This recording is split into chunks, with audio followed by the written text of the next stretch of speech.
2025 was an epic year for world news and fulfilled Bible prophecy. It began with Donald Trump's miraculous return to office, being sworn in at the White House. It included his repeated attempts to bring peace just about anywhere and everywhere, the rise of the German war machine, the increased military revival of Japan, the cementing of a new Pan-Asian alliance. And we've assembled a full, in-person, pretty much, panel to discuss all of this and much more for today's Trumpet World.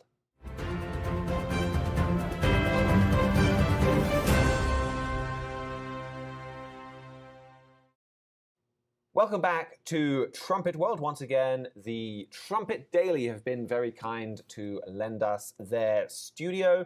We've gotten our biggest ever in-person panel together. Jeremiah Jacques to talk mostly about Asia, Andrew Miiller to cover Anglo-America, Josué Michels will be talking about Europe, and we couldn't quite get him in person. Mihailo Zekic is joining us online to talk about the Middle East. And of course, all of our panelists, we're not going to confine ourselves to just those areas. We hope to have some good discussion on this show as we review the top stories of last year. And one of the biggest stories of 2025 is the rise of the German war machine.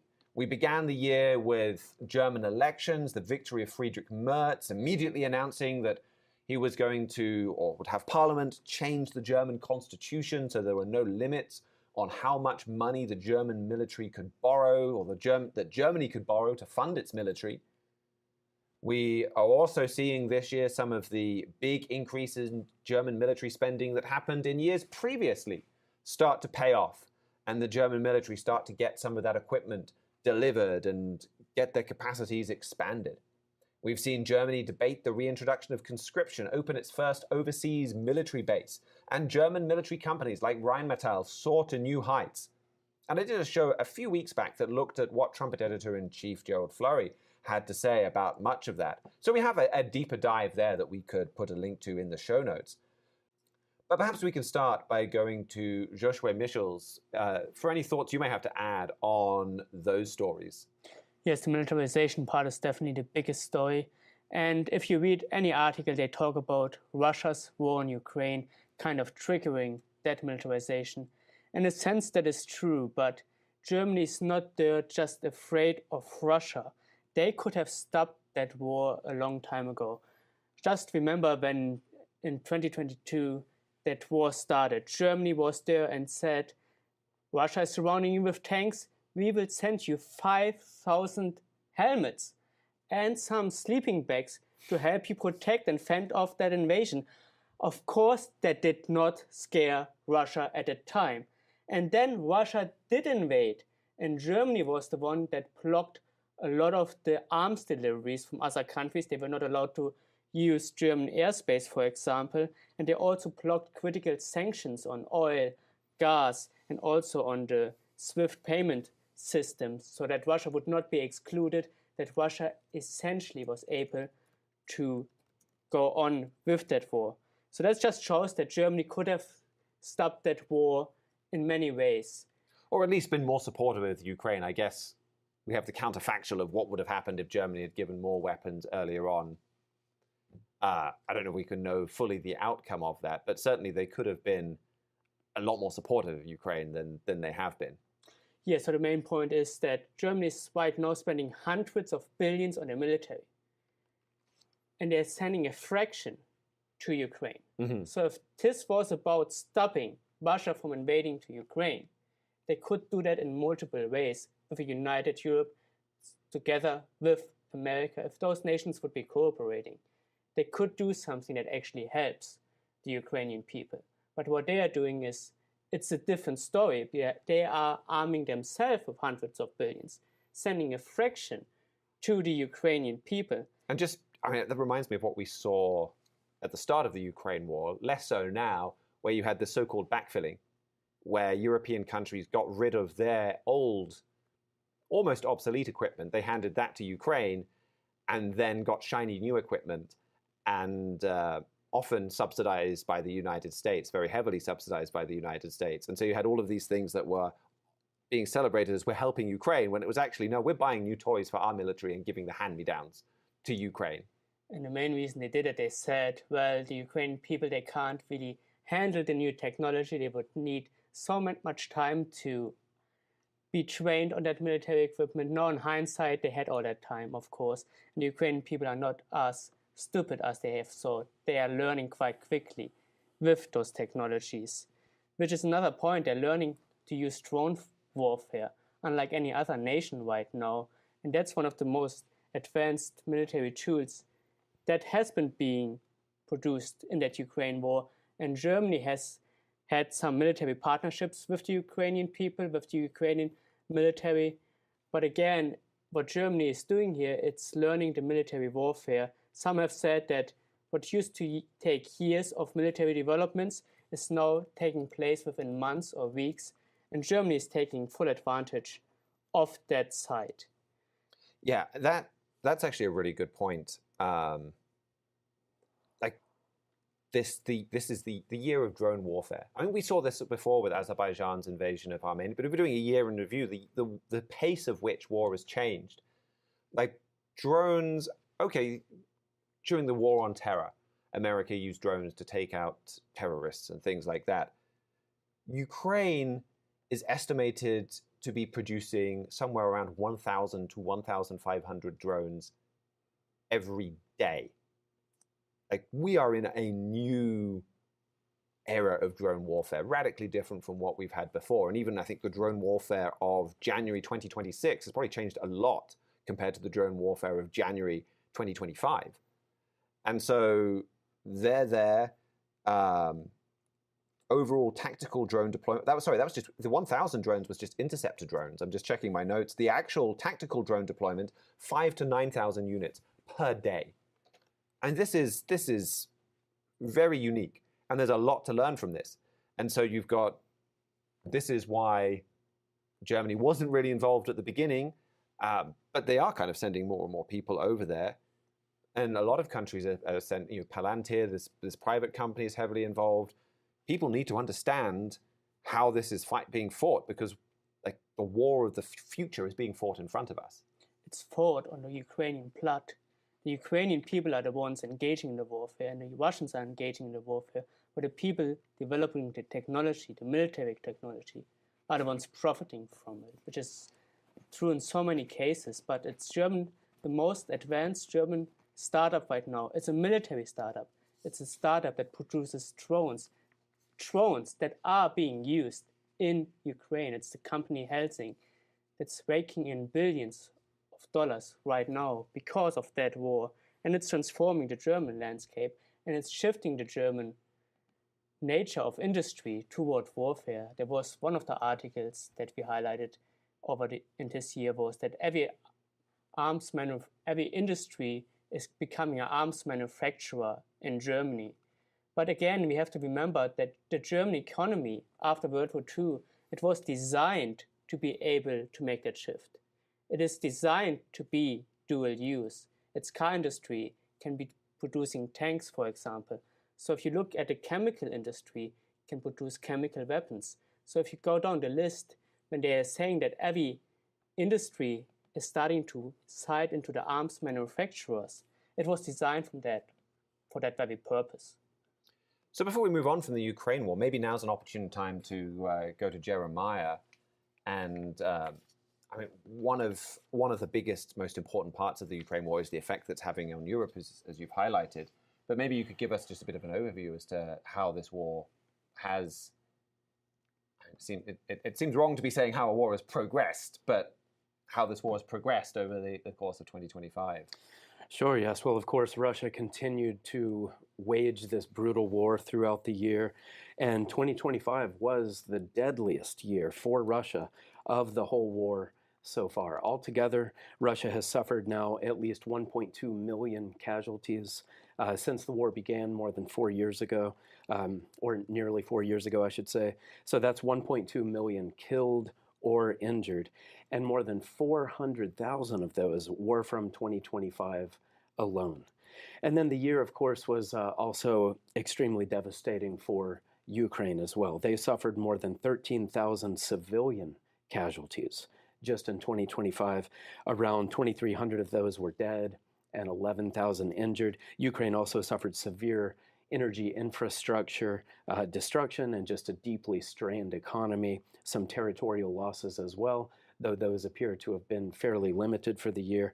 But if we think about all of this from the perspective of the Europeans, 2025 would have been deeply alarming just to see that Vladimir Putin does not seek peace.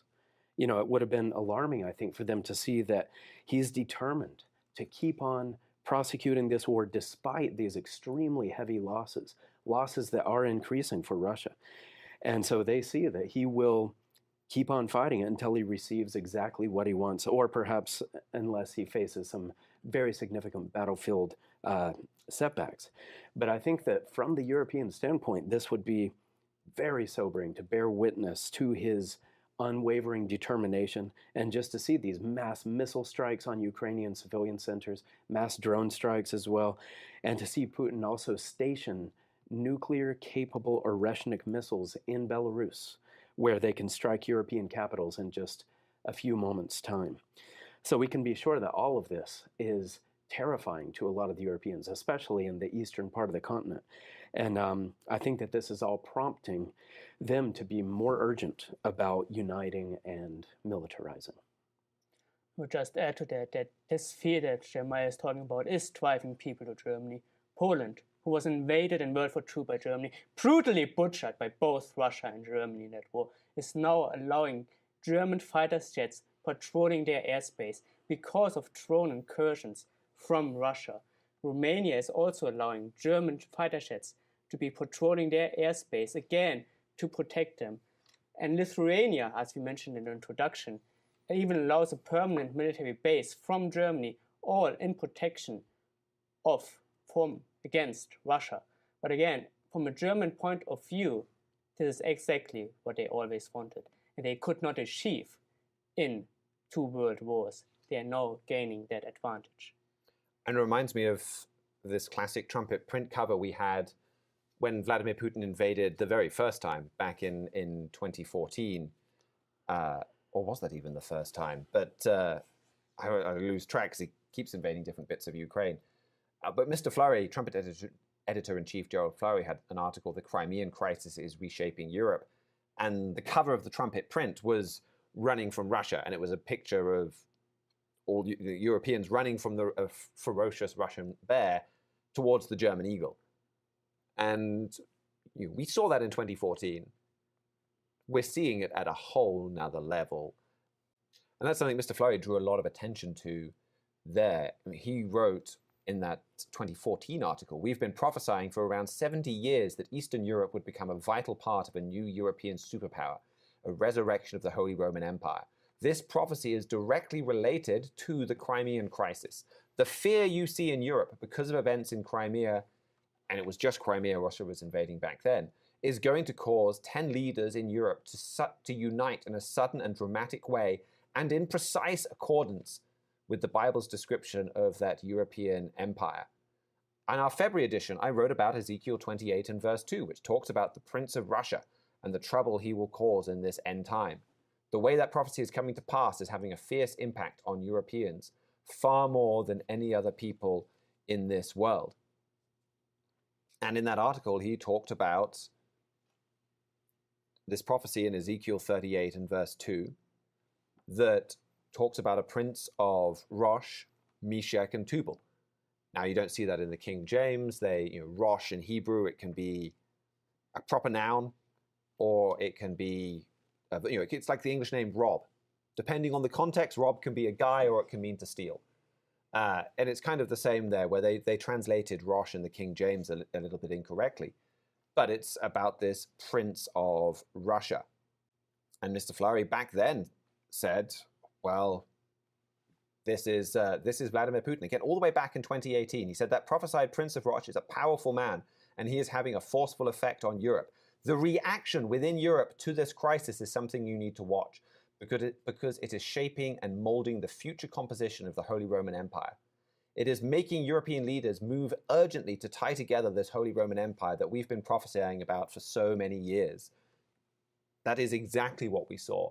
this. I mean, that's a very practical, there's a single scripture that you can turn to, and you can understand pretty simply that caused Mr. Flurry to make that forecast. And that has defined the news for this year. And I think it's worth bringing Andrew in on this because, well, the very next subhead in Mr. Flurry's article is no trust in America.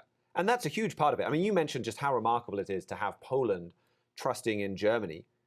And a big part of the reason they're doing that is like they would prefer to trust the United States. The United States does not have a long history of repeatedly invading Poland. But you know what the United States does have is quite a long history of abandoning Poland. And not just the United States, Britain and France as well in World War II. There's already this kind of condition in Europe where they fear America's not going to stick around. And, well, that's a fear that got amplified this year. And that just plays into, well, okay, we prefer to trust America, we prefer to rely on America, but we have to go to Germany. I mean, right now, the United States is actively encouraging people, don't trust us, go to Germany. Right, yeah, there was a very premonition headline, No Trust in America, because this was back at a time when America was not doing much to defend Ukraine, but at least nominally giving them a lot of verbal support. Where now, under the Trump administration, just in this past year, we've actually have an official foreign policy white paper published last month, December 5th, for all the nations on the world, our friends and our enemies to read, that basically is laying out the Trump administration's strategic vision for American security. And this paper, it's built around 3 pillars, where despite the rhetoric about the trade war with China, Donald Trump's administration says he wants strong economic ties with China. He wants a renewed focus on the Western Hemisphere, and he wants Europe to start taking charge of its own defenses. So basically saying that, we want an economic relationship with China, but we'd really like it if Germany could just, take over defending Europe so that we can focus on Venezuela and on Cuba and on Panama and all these other crisis hotspots in our own backyard. And so we're already seeing that pivot this year with Donald Trump. He's currently in the midst of regime change in Venezuela, realistically looking at regime change in Cuba soon as their economic lifeline to Venezuela gets cut, but wanting to pull out of Europe. And he famously promised on his campaign that if he was elected, he was going to get an armistice or a truce or a peace deal between Ukraine and Russia within 24 hours. He seems to have dramatically underestimated the resolve of both sides to win this conflict. Ukraine would like its lost territory back, and Russia would like to conquer quite a bit more of Ukraine. And so neither of them are eager for an armistice that just kind of draws a border along the current lines. But the U.S. is definitely still pushing for that. So if you're a Pole or a Czech or a Lithuanian or a Ukrainian, and for years you've been wondering, is America going to defend us, or do we need to make arrangements with Germany? Trump's very blatantly stated, he's like, I really don't want to defend you guys, and I'd like to start making arrangements with Germany. I'm not just going to drop you at Russia's mercy cold turkey tomorrow, but we're trying to pass the baton here, where Germany takes more charge over Europe, so we can focus more charge over the Western Hemisphere, which is one of the biggest prophetic stories of this year, because like I said, Mr. Herbert Armstrong had been talking about since the 40s about Germany rising up and leading this military superstate over Europe. And for many decades after he said that, there'd be whisperings from the Nazi underground that they wanted to do that. But on the surface, the Marshall Plan was very much in effect. And so it's only been really in the past several months that America's very verbally come out and be like, no, we want a German-led United States of Europe that can stand up to Russia and that can take charge of the defense of the Baltics and Poland and these other places because we have other problems on this side of the globe we'd like to focus on. And that's, I mean, what you're saying, you're not really even putting words or even summarizing or simplifying that much to what Donald Trump and his administration are saying. I mean, they are saying, we want to see a German be the supreme commander of NATO's ground forces, a position that has always been held by an American general. And they are very explicitly saying, Germany is our successor. And they're also kind of saying, okay, we're not like making a German, putting this in this command position today, but we're going to do it a lot more quickly than a lot of people are comfortable with. It's not necessarily even going to be a long, drawn-out handover. It's something that America is very urgent about, and about having Germany step up. And it also shows, like I like the way you put it, it connects. All of these different prophecies are very interconnected. And it is the problems at home, the problems with the American economy, which of course is not just a 2025 story, it's a long-term story that is causing America to back out, and that is, then spurring the rise of Germany. So we'll get into all of that in just a moment. But before we do, maybe we can come back to Josué and talk about other important news stories that we've seen from Europe this year. Yes, it actually connects to what Andrew was just saying, that as America's withdrawing, they're also not just withdrawing from Europe, they're also trying to withdraw from the Middle East. And that scenario actually brings Israel and Germany much closer together. A Jerusalem Post article on December 28th made a point: as the superpower is withdrawing, the regional powers have to come together to form an alliance to fill the void of that leaving superpower. In December, Israel exported the Arrow 3 missile defense system to Germany. It was just installed on around December 3rd and was Israel's biggest weapons export in its history. They have developed technology that's better than anyone in the other technology in the world. So Germany is now using that Arrow 3 system, and they are saying again it's to defend against Russia, and that's partly true, but the system also can defend against ballistic missiles from Iran, and Iran still has a lot of those. So Israel and Germany, they have a common enemy or a threat from Iran, and that drives them together.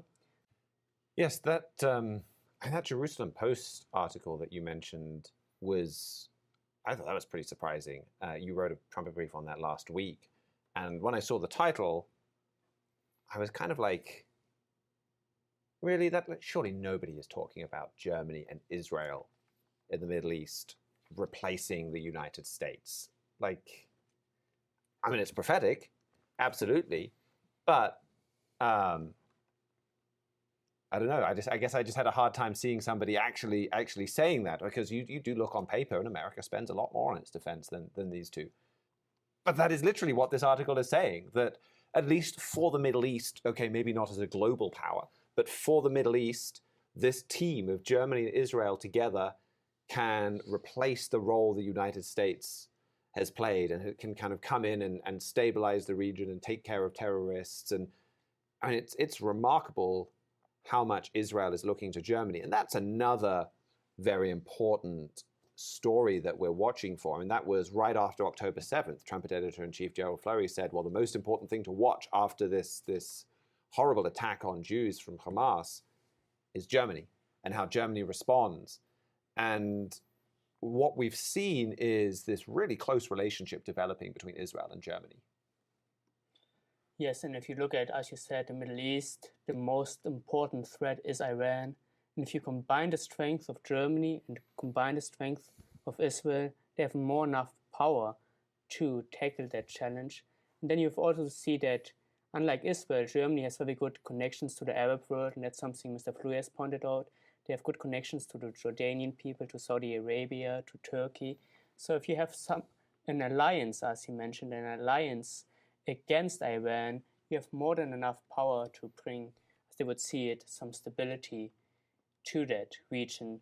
But for me, it's even more strange for Israel to look to Germany, not just because of the historic parallels of the Holocaust. You have the descendants of the Holocaust going to a nation that executed in meticulous detail the Holocaust, killing 6 million Jews. But you also have in this very last year, you had a sign of very strong opposition from Germany against Israel. For example, in August, they had a partial arms embargo against Israel, that they could not use German weapons in their war against Hamas terrorists. And those Hamas terrorists, just 2 years ago, slaughtered more than 1,000 Israelis and took them hostage and kept them hostage. They slaughtered babies, they raped, brutal warfare. But Germany was like, no, you got to make peace with them. At the same time, they have been putting an air bridge into Gaza, feeding the Gazan people so they can sustain that war. Of course, it's all disguised as humanitarian aid, but for years, Germany has been funding the Gazan people's education. And a German paper in 2021 pointed out, for years, Berlin has ignored warnings that German taxpayers' money also finances Arabic textbooks that demonize Israel and declare Jews to be enemies of Islam. So that has been going on for years. In fact, it happened before World War I that Germany built an alliance with the Ottoman Empire to stir hatred against the Jews and the British. It happened in World War II. It happened when Nazis fled Germany after World War II and settled in Egypt and Syria and Iraq, where they were organizing resistance and hatred against the newly founded state of Israel. So if you look into the details, and some German papers discuss these recent developments and saying like, hey, why is Germany on the one side teaching young Palestinian people to hate Jews, funding the terrorist organizations of the next generation, while at the same time pretending to be Israel's friend? Thank you for that, Joshua. And I think there's a couple more stories that we need to slot in from Europe, one of which is 2025 European politics has continued to be an absolute mess. In many ways, that mess has continued. I mean, Friedrich Merz is the ruler of a pretty unstable coalition, a coalition that at one point in time, it used to be that the Social Democrats and the Christian Democratic Union, these mainstream left and right parties in Germany, were getting about 50% of the vote. Now combined, they barely scrape 50% of the vote. That leads to a very unstable Germany, and Merz moved so decisively on the military, he got a lot of support for that at the start of his time in office, which I think tells you a lot about where modern Germany is, that boosting the military makes you wildly popular. But then, as he's dithered on social issues, as this coalition has struggled to get reforms within the country over the line, he's had some falls in popularity. Feels like he's recovered that a little bit in recent weeks as he's kind of gone back to focusing on the military. The Alternative for Deutschland, though, in Germany is the most popular party, still with about a quarter of the vote or a little over a quarter of the support of the people in opinion polls. So you're seeing the continued rise of this basically a neo-Nazi party in Germany. And it's not just Germany. We had the government fall in the elections, they had coalitions, it's quite a complicated situation. They're still doing coalition negotiations there. We've seen France have something like 7 governments in the last 2 or 3 years, with their governments falling, sometimes barely lasting a few weeks and falling as they try to deal with the rise of the National Rally, the former National Front, and this fringe party there. It's the story all across Europe. And we're watching for the rise of the German strongman. And this, we kind of finished up talking about our review of European news through the lens of what Mr. Fleury has written, talking about is that we're getting very, very close to the rise of the German strongman. And if we were to copy some of the programs in the world and make bets on what we expect to happen in 2026 will be the big story of 2026. I would suspect 2025 is the year of the German war machine, or the rise of the German war machine. I would expect I don't know whether it'll be right here, but when we're talking again this time next year, it would not surprise me at all if we're talking about 2026, the rise of the German strongman. And we're watching for this new United States of Europe. And there have been a lot of things that have pushed it towards, say, the status of replacing the United States. And the biggest thing holding it back from being a replacement, a rival, ultimately a victor over the United States is its disunity. United States single president, single currency, single national identity. Europe, okay, they've got some things like that, but they also have 3 presidents, and they've got a single currency, but there's still a lot of division, and those states are not as unified as the United States are. This is one of the big changes that we're watching for. The rise of the German strongman, well, that is a major part of what's going to help unify these. But another major part is going to be the Catholic Church. And we saw a very significant development along those lines this year as well, with the death of Pope Francis, and then the arrival of Pope Leo, the first American Pope. So, it sounds very remarkable, but actually the first American Pope has taken some important steps towards what is ultimately going to help bring Europe together.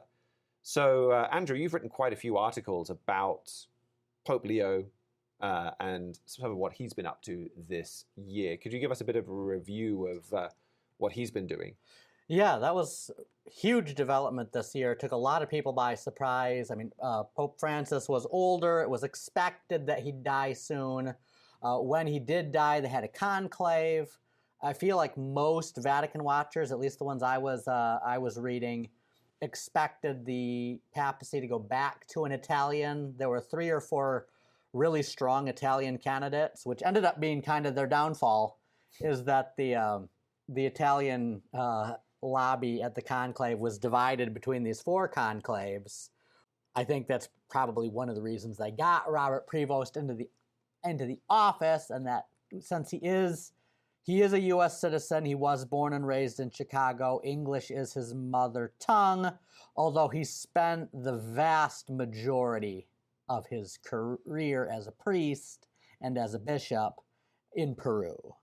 So he's almost more like the second Latin American pope than the first American pope. Very similar to Pope Francis in many ways. Little less woke. He's come out and made some statements about marriage being between a man and a woman, and homosexuality and transgenderism being wrong in ways that Pope Francis just avoided talking publicly that dogmatic about. But in terms of his economic vision, he's very much a duplicate of Francis. As a matter of fact, that's why he took the name Leo the 14th. Is the last Leo, Leo the 13th, was an Italian pope back during the 19th century, during the height of the Industrial Revolution, really came in promoting Catholic social doctrine, saying that, hey, we need Catholic priests running the world's economies to make sure that the poor aren't excluded. Mr. Prevost saying that the AI revolution is almost bringing us through a 4th industrial revolution. At least that's the term Klaus Schwab coined to describe what's happening in the world economies right now. And said we really need another Leo to look out for the poor. So he's telegraphed his desire to really take a very hands-on, managerial, pro-socialist approach to world economics, while being a little more traditional than Francis, at least in the way he talks about family values, the way he dresses. So interesting approach there, because we do know from Bible prophecy, Revelation 18 speaks about an end-time church that has diplomatic relations with the kings of the earth, and just as significantly, the merchants of the earth. Talking about the merchants of the earth wailing when Babylon falls. So strong prophetic indications that this Catholic Church, it's not only going to help Europe unite politically, but it definitely plays a huge economic role in the end time, and a huge role in bringing Christians together behind this European-led economic system. It had just so happened that this year was the 1700th anniversary of the Council of Nicaea. That's when Emperor Constantine, first Roman Empire to legalize Christianity within the Roman Empire, first Roman Empire to actually convert to Catholicism, and then had this state-run council, which was, I think, the first time, definitely the first time in Rome, I think the first time anywhere in the world. There was an Armenian king who converted to Christianity a little before Constantine, but I don't think he got too involved in politics. So the first time really anywhere that the government in Rome got involved in enforcing Christian doctrine, calling this Council of Nicaea to formalize what the Catholic Church taught about the Trinity and the date for Easter. And so Pope Francis had big plans to celebrate the 1700th anniversary of Nicaea with the Eastern Orthodox churches. Pope Leo honored those plans. They originally wanted to do that on the actual anniversary back in June, and then since he'd just been inaugurated Pope, he decided to wait till November because the Feast of St. Andrew is in November, and St. Andrew is allegedly the first bishop of Constantinople. So another overture to the Eastern Orthodox churches. But it's a really symbolic Council of Nicaea. I mean, if you haven't read much about it, it could seem kind of obscure, but it's really the Nicene Creed that they produced outlining the Catholic belief about the Trinity is now basically considered like the lowest common denominator of what it means to be a Christian by both the Catholic and the Eastern Orthodox churches. So this creed really gave them the chance that they recited the Nicene Creed at the church service they had in Istanbul. And they had Pope Leo and the heads of like 27 other churches. There was a Lutheran there was an Anglican there. Most of the rest were Eastern Orthodox. But he's really kind of using Nicaea and the Trinity as kind of like your lowest common denominator. It's like, well, anyone who believes in the Nicene Creed, we've got a starting point for our discussions about full communion, becoming one church again. Most European nations are like England's Anglican, Germany's divided between Catholic and Lutheran.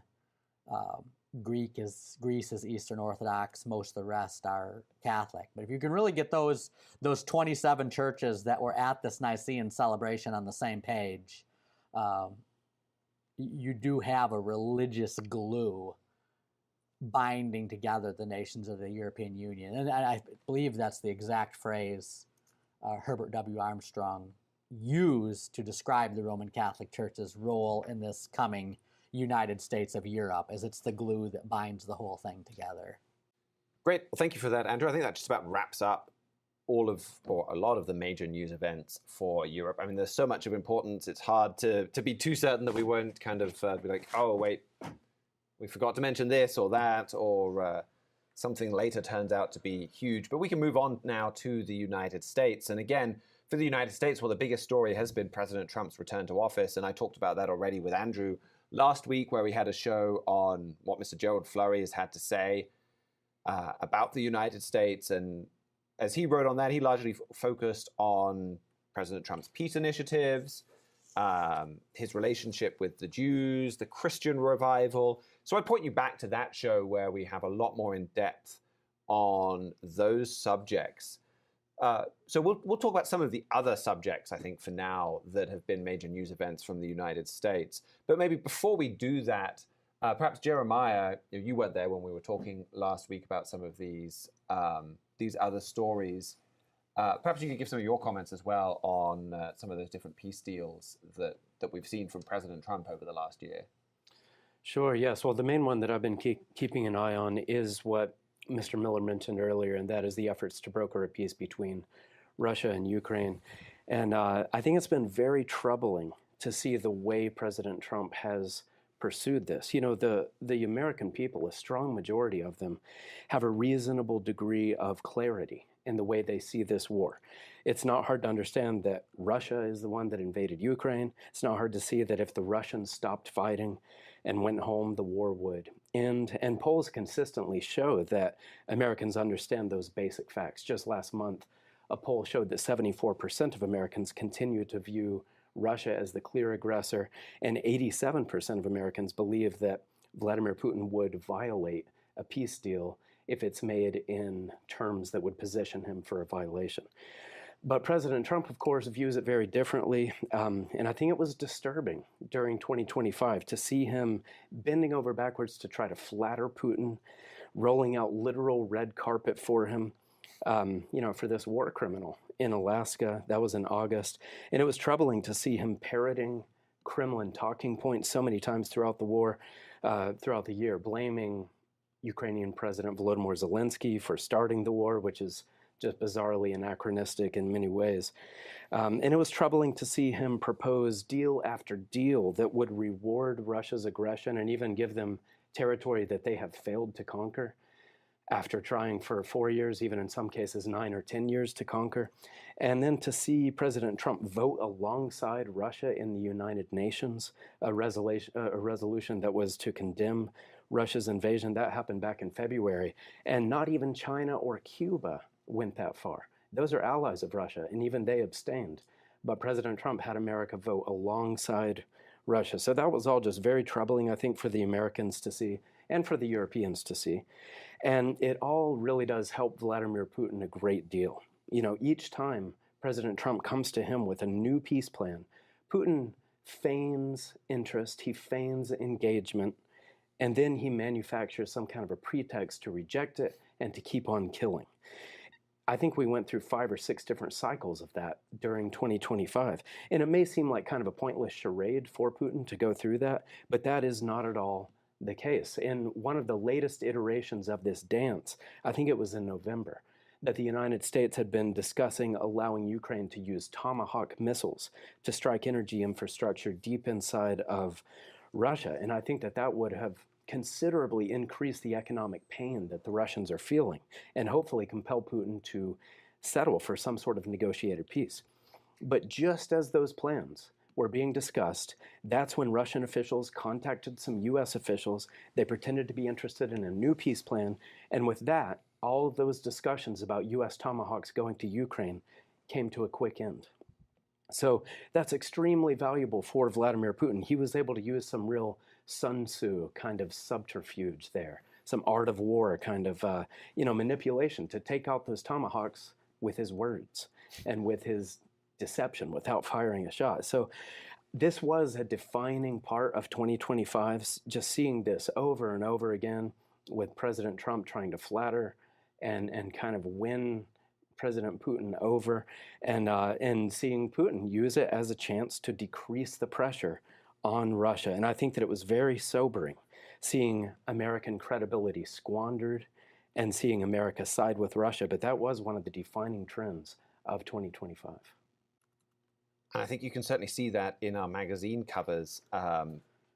We have at least two magazine covers on peace deals, and I think we had 3 pretty beefy articles on the flaws of Donald Trump's approach to peace. And this is, you mentioned it's one of the biggest news stories of 2025. I think it's one of the most important ones for us to be talking about, because this is a news story that really does get to the heart of why a lot of the news that is happening the way that it is. Because if you're talking about how do we bring peace, how do we get peace between different people, and when you're talking about the human heart, and you're talking about Jesus Christ himself, one of his titles is the Prince of Peace. This is something the Bible says, the way of peace man doesn't know. And this is where you're talking about human beings that have a human spirit, and their ability to get along with each other or their inability to get along with each other. That's a spiritual subject. That is something that man cannot figure out for himself and cannot learn about through science and experimentation or material studies or universities. This is knowledge that is completely inaccessible to man. And it requires the Bible. And when you look at even why Bible prophecy, why we have prophetic events, it's to show mankind, God rules in the kingdom of men, to expose man's evil human nature, to expose man's need for God. And so when you see Donald Trump going around and failing to bring peace, I mean, I think even as a human effort, you could do better. And he's made a lot of pretty foolish mistakes and getting into appeasement and things like that. But we are on a spiritual subject. We're on biblical territory. And so that, I think, is a big part of the reason why we have so much to say on that. And the cover article of our October Trumpet print, The Roadblock to Peace, gets into a lot of that critical spiritual truth. The picture on that cover is why peace talks fail. So, I mean, this year we've seen man's heart exposed in a lot of the different news stories, but in man's failure to produce peace, man's inhumanity to man, it's exposing the human heart and man's need for God to come and change the human heart. It's about our need for repentance. So an important story to keep focused on. But aside from all of those things that we've talked about just earlier, we talked about on the show last week, what are the other big stories from the United States, Andrew? I feel like aside from the Donald Trump's religious revival and the many flawed peace deals, that the biggest story of the year from the Anglo-American region is just Donald Trump's approach to trade. That was another one of his big campaign promises, is he wants America to be more self-sufficient from other nations. He wants America to be a manufacturing powerhouse, and he wants to increase tax revenue through tariffs rather than income tax. So he's enacted many tariffs throughout the year. Some of them have been struck down. Some of them have made it through. The big issue here, though, is that as that trade deficit goes down and American trade with China goes down, it's like, what fills the gap?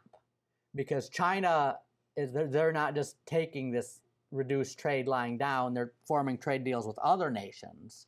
So China's actually ran a $1 trillion trade surplus this year. I think it's their biggest trade surplus everywhere. So they might be not trading as much with the United States, but they are emerging as the leader of a third world trade bloc, where countries in Latin America, countries in Africa are trading more with China. Europe and China are trading more together. And that's leading to one of our keynote prophecies in Isaiah 23 about a mart of nations that economically besieges the United States. And I'm not necessarily blaming Donald Trump, saying that this mart of nations is a curse on America because he refuses to, or because he put these tariffs on China. I actually think there's probably, the way China treats the Uyghurs and other things, a strong moral argument that could be made that America should be trading less with China.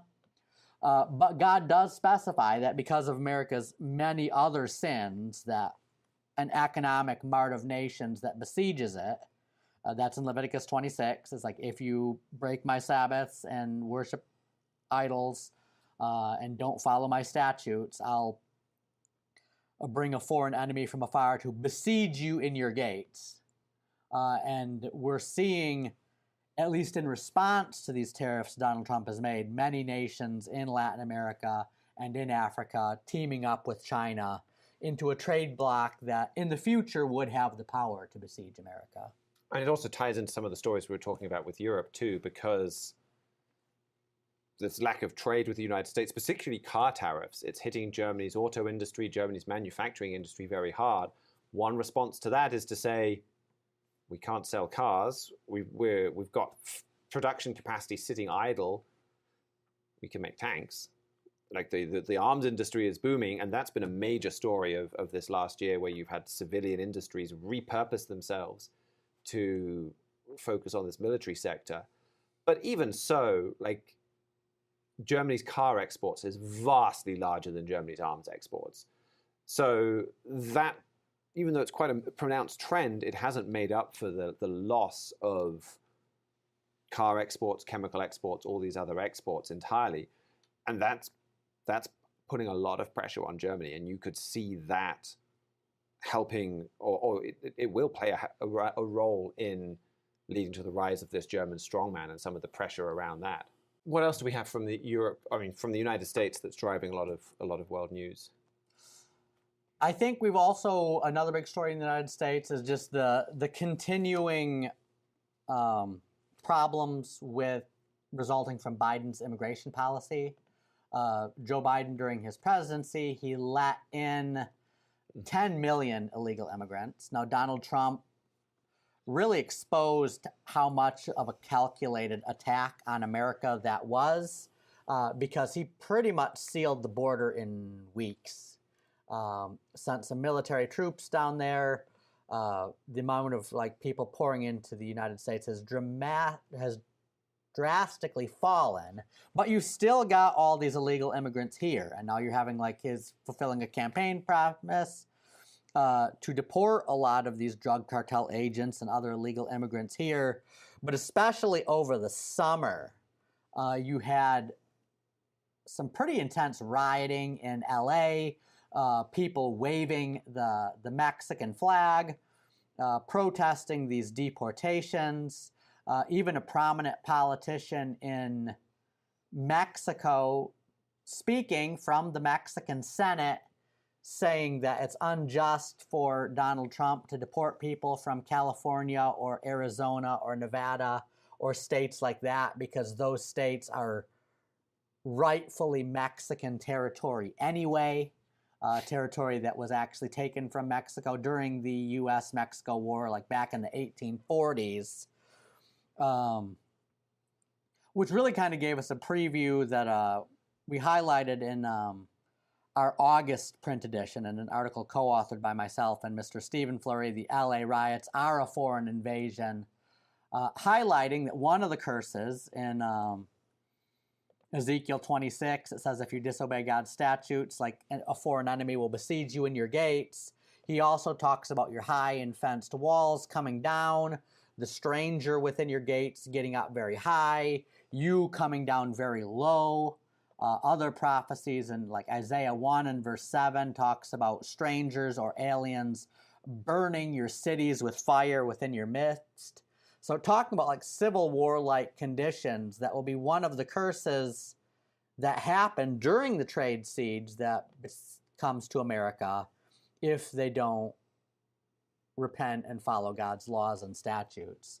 And so we've talked already this program about the developing trade bloc against the United States, and now we also got a preview in last summer about just how bad some of the rioting can get because of a lot of the illegal immigration that was allowed to happen into the United States over the past 4 years.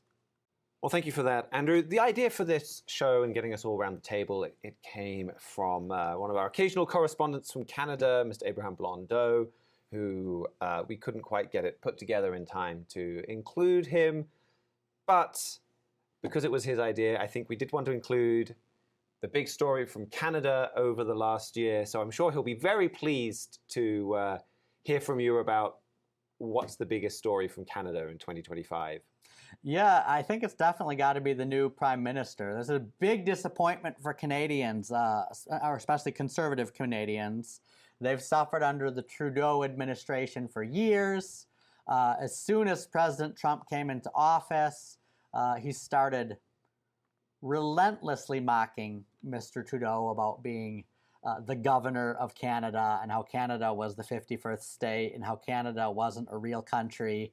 And then the tariffs we've already talked about, imposing tariffs on Canada's auto industry in ways that really hurt the Canadian economy. And I think it's not really an exaggeration to say that Donald Trump pretty much teased Justin Trudeau out of office.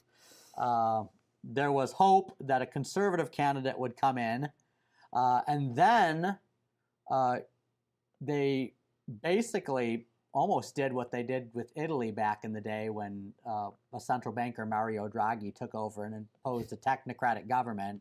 You actually had one of Mario Draghi's colleagues at the Bank of International Settlements, Mark Carney, come in. Trudeau resigned. He just took his place, and he eventually did win an election, but it took a long time to get to it. For a while, he was basically just running this technocratic government here, where he's continuing a lot of the Trudeau policies. Mark Carney, he's born in Canada. He's ethnically Irish. When he speaks in Europe, he oftentimes identifies as European instead of American. Like I said, worked with Mario Draghi at the Bank of International Settlements. Has definitely made it known that he wants closer relationships with the European Union than with the United States. Even somehow managed to get himself roped into the Rearm Europe program. It's this program in the European Union where they give loans to countries to help remilitarize in response to the Russian invasion.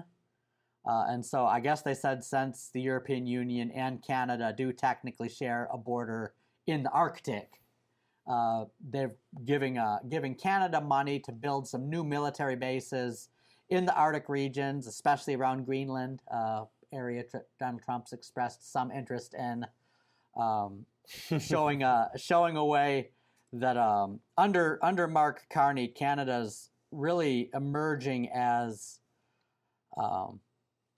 a country at odds with the United States and really looking to draw much closer to this revived Holy Roman Empire in Europe. Mr. Blondeau, who, like I said, sadly couldn't be here today, even wrote an article in our July edition titled, "Is Canada Being Taken Over by Europe?" Really saying that, like, if this trend continues and Canada keeps drawing closer to Europe, that would even be a really good staging point from Europe's point. I think there's even one paragraph in here about kind of using like Cuba and Canada, like Latin America, is like a pincher movement in Europe's attempts to besiege and surround the United States. So a lot of people have a lot of strong opinions about Donald Trump's comments about both Cuba and Greenland, although he does seem to recognize that those are really two geographic weak points that an enemy in the Eastern Hemisphere could use against America. And if America doesn't turn back to God, that actually may very well end up being with Cuba drawing closer to the European Union, Denmark drawing closer to the European Union, Canada moving more towards Europe, giving Europe some very strong footholds, even in the Western Hemisphere here. So even in US news, the rise of Europe and this growing opposition to the United States is still a major story. But we can turn now to Jeremiah. You've already chimed in on a few things relating to Russia. Apart from that, what are the big trends out of Asia for 2026? Yeah, I would say the number one story for 2025 is that the leaders of Russia, China, and India spent the year deepening their alignment with each other and building a powerful troika between these three massive Asian nations. And these countries, Russia, China, and India, they have a combined population of 3 billion people, and they generate 22% of the world's gross domestic product. So this is an extremely populous and powerful grouping, and they are all three increasingly fueled by anti-American sentiments and a vision, just a common goal of reducing U.S. power and increasing their own global power. So the purpose of this Russia, China, India group is really to reshape the geopolitical landscape in Asia and beyond. And 2025 was a very big year for their cohesion. Now, for Russia and China, of course, this is not really news. Those two have been drawing close, building a formidable partnership for over a decade now as they try to dismantle the global order. But India's willingness to join Russia and China was long in doubt. And that's because the Indians always demanded a high degree of strategic autonomy. You know, they didn't want to be anyone's pawn or lapdog. And India long managed to kind of walk the tightrope in between Russia and the United States, even as both Russia and the US tried to pull India deeper into their spheres. But what we've seen over the last few years is India kind of giving up that tightrope walk and tilting more overtly toward Russia. We see this in India's increasing purchases of Russian weaponry. We see it in the diplomatic support that India gives to Russia in various international bodies. We see it probably most notably in the energy purchases that India has maintained and even increased dramatically since Russia brought its war against Ukraine full scale back in the early part of 2022. That's been a huge part of what has helped and empowered Putin to keep on funding the war. So that's been a major boon to Russia. So that's been kind of the overall trend for the last few years. But in 2025, a new factor was introduced into this equation, and that was the Trump administration's erratic tariff policy. You know, tariffs on, tariffs off, tariffs of this amount, tariffs of that amount, tariffs for this reason. No, wait, they're actually for that reason. And in the case of India, it's hard to see how President Trump's tariffs are anything but geopolitically ill-advised. And they just injected a great deal of new tension into India's relationship with America, and that ended up further tilting India toward Russia. So because of all of this, India just kept on moving further away from the US, and by the end of 2025, we could say that its posture toward Russia had moved from cautious tilt to active alignment. So that was notable enough. But then we also saw an even more dramatic thaw throughout 2025 in the India-China relationship. You know, these two have a decades-long rivalry, very severe border tensions, quite a tense competition just for strategic influence over Asia. But in early July, a group of Indian delegates traveled to Beijing. That was the first visit of that kind in about 5 years. And during the trip, they agreed to find ways to improve their trade, to kind of reset diplomatic relations, and to further de-escalate their various border tensions as well. And in the months that followed, we saw India restore visa services to Chinese tourists. We saw the two resume direct flights between their two nations. And China even ended up removing curbs on its exports of rare earths and fertilizers to India. All of that was very notable in bringing China and India together. And then in September, Indian Prime Minister Narendra Modi actually traveled to China to meet with Chinese leader Xi Jinping and Vladimir Putin. That was on the sidelines of the Shanghai Cooperation Summit in Tianjin, China. So just an extremely significant meeting that happened there. And it all shows that China and India are burying the hatchet, and they're doing it under the guidance of Vladimir Putin's Russia. Putin is really the one bringing all three of them together. And the National Security Journal said in 2025 rather, that this shows that this new Russia-China-India bloc is becoming a fundamental factor in Asian and global politics. And this alignment between Russia, China, and India, it is something that the trumpet has been expecting based on Bible prophecy. You can see those prophecies in Revelation 16, for example, Daniel 11, most specifically, I think, in Ezekiel chapter 38. So it was very dramatic throughout 2025 to see these nations coming together, to see this prophesied alignment really taking shape. And I think that in the present year, we will see this troika grow even more powerful and become an even bigger factor in Asian and global politics. Just to interject, even in the Biden administration, India has been buying oil from Russia and refining it and reselling it, for example, to Europe. And at one point, Trump said, we are sanctioning India because of how they are financing the Russian war, if I remember right. But obviously, it did backfire, and Russia and India just doubled down on that. They were not afraid of those sanctions at all, or those tariffs at all at the time. It's a very good point. Yes, I think that he hoped that his measures would drive a wedge between Russia and India, bring India back on side, but it didn't go as planned. I think what's fascinating about this is, Herbert W. Armstrong talked about Russia. I mean, he talked about this alliance based on Bible prophecy coming together and these kings of the East. And in particular, he had a lot to say about Russia and China. So all the way back even in 1934, he talked about two great military powers rising. One, the Roman Empire by a federation of 10 nations, which, like 1934, this is long before anyone was talking about the European Union Federation. But then he said, well, the other would be, he said, Russia with her allies, possibly China or Japan. And a few decades later, that forecast looked pretty foolish. like Russia and China were they did go to war. There were some I think more robust even than border skirmishes between the two, and yet the plain truth still talked about, or this magazine Mr. Armstrong founded and ran, still talked about this coming Russia-China alliance. The plain truth said China knows that in this highly industrialized age, she can only accomplish this dream of dominating the world as an ally of Russia. And they continued this throughout this time period. And you look at these same Bible prophecies, and they also talk about India being a major part of that as well. And for India, it's like, we can read on this history, and we can read, like, it was really remarkable that Mr. Armstrong forecast this, and now it's happened. And with India, we get to live it. Like, China, that relationship has intensified a lot over the last 5 years, but it was there before the last 5 years. This India relationship, India had a very close relationship to Russia, but they've also had a close relationship to the United States.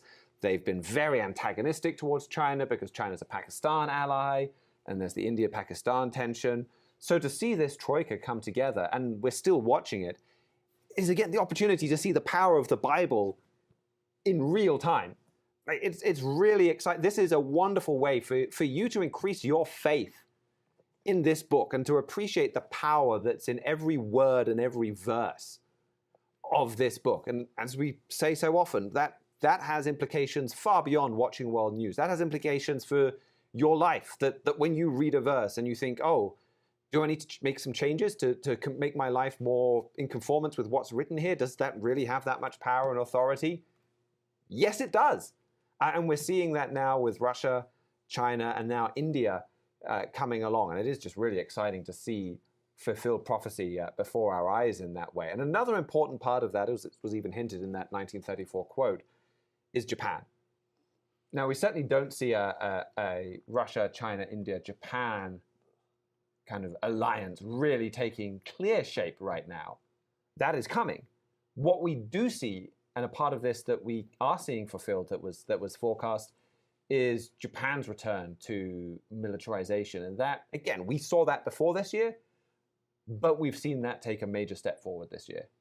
That's exactly right. Yes, the general trend of Japan normalizing its military and amassing just obscene amounts of firepower, it has been underway for years now. But 2025 was, I think, in many ways, a particularly big year for that.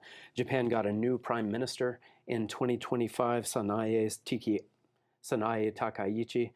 She's the first female prime minister Japan has ever had, and she is a hawk. She's very militarily minded and just firmly committed to military expansion. She's been busy positioning Japan to take a tougher stance toward China and North Korea, and that, of course, means more Japanese firepower. And she does have the nation on track now to be spending 2% of gross domestic product on military by March, which is about 2 years ahead of the schedule that her predecessors had set, and that schedule was already wildly ambitious.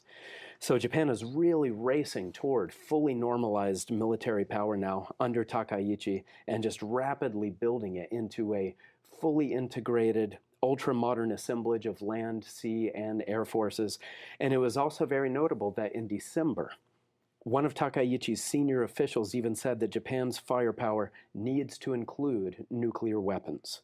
That's a chilling possibility when you consider the fanaticism of the Japanese during World War II. But it is a topic that's being discussed more and more often at the highest echelons of Japanese government now. And of course, Japan is home to a highly developed civilian nuclear program. It's home to a whole pantheon of world-class physicists and engineers. So Japan could really become nuclear armed within a matter of months if it decided to do so. And right now, U.S. leaders are cheering this on, and they're even encouraging Japan to accelerate its return to militarism, and that is because American leaders right now see Japan only as an ally, as a steadfast democracy that can be counted on to help them defend against authoritarian regimes in China. Same story as Europe. Very similar. Yeah, it's almost a perfect parallel. So they want Japan to take on a greater burden in defending the free world. But Bible prophecy, as you mentioned a moment ago, shows that Japan will actually turn against the U.S. in the near future, and it will throw its lot in with that Russia, China, India bloc that was mentioned a moment ago. So 2025 was just a major year for Japan's march toward remilitarization. And here again, I think that we should expect the current year to keep on pushing this trend forward with even greater speed. Great. Well, thank you very much for that, Jeremiah. Well, Mihailo Zekic, our Middle East correspondent, has been sitting patiently on Zoom throughout this entire time, ready to update us on the latest from the Middle East. Mihailo, you have your chance. Yes, there's obviously been a lot of conflict in the Middle East, a lot of wars, a lot of unpredictability. I'd say the biggest trend we've got to take a look at is the first year in power of the new government in Syria. The Syrian rebels ousted longtime dictator, brutal man Bashar al-Assad out of power this time in December of 2024. And we've gotten a look at what President Ahmed al-Sharaa and his HTS faction, a former affiliate of al-Qaeda, have been able to do. Well, what's the verdict? Well, much of Assad's legacy has been undone to their credit. The prisons have been opened, mass graves exhumed, records and archives opened, chemical weapons finally documented. But we can see that Sharaa and enough people under him at least are staying true, at least in some respects, to their jihadist foundations. In March, over 1,000 Alawites and other minorities were massacred by forces associated with Sharaa. We later had massacres of the Druze minority, which got Israel involved. We've seen foreign fighters, people that migrated to Syria from other Muslim parts of the world for no other reason than to spread jihad. They've been integrated into the military, even though that was a red line. If that Syria wasn't to cross, if they wanted normalization with the rest of the world. There's even evidence that some Palestinian groups, like Palestinian Islamic Jihad, have been found safe haven under Sharaa's government and are consolidating their forces. But despite all that, President Trump, if we were going to speak about flawed peace deals, is trying to graft Syria into the community of nations again. Sharaa was the first Syrian head of state to have an invitation to the White House. He visited a couple months ago. He had his personal sanctions removed, sanctions against Syria removed. He was grafted into the coalition to fight ISIS. And President Trump is even pressuring Israel to accept peace treaties of sorts with Syria. Just a few days ago, there was an announcement of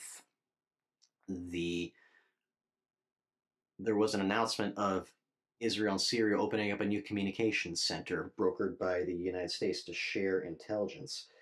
This ties into a prophecy in Psalm 83, which we go to often, of the Hagarenes being involved in an alliance to that the name of Israel may be no more in remembrance. That's in verse 4, and that includes the United States.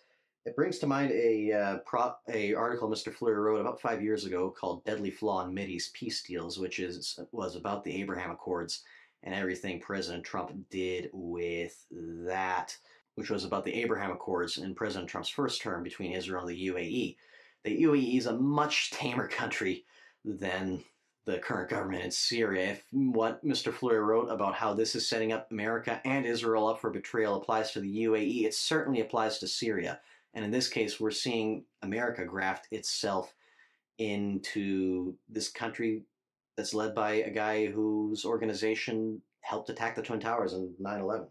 Well, thank you for that, Mihailo. I think another massive story from the Middle East and a major theme from the last year is, well, as Mr. Fleury put it in the trumpet print, Benjamin Netanyahu, Israel's rising lion, where this has just been an incredible year for Benjamin Netanyahu.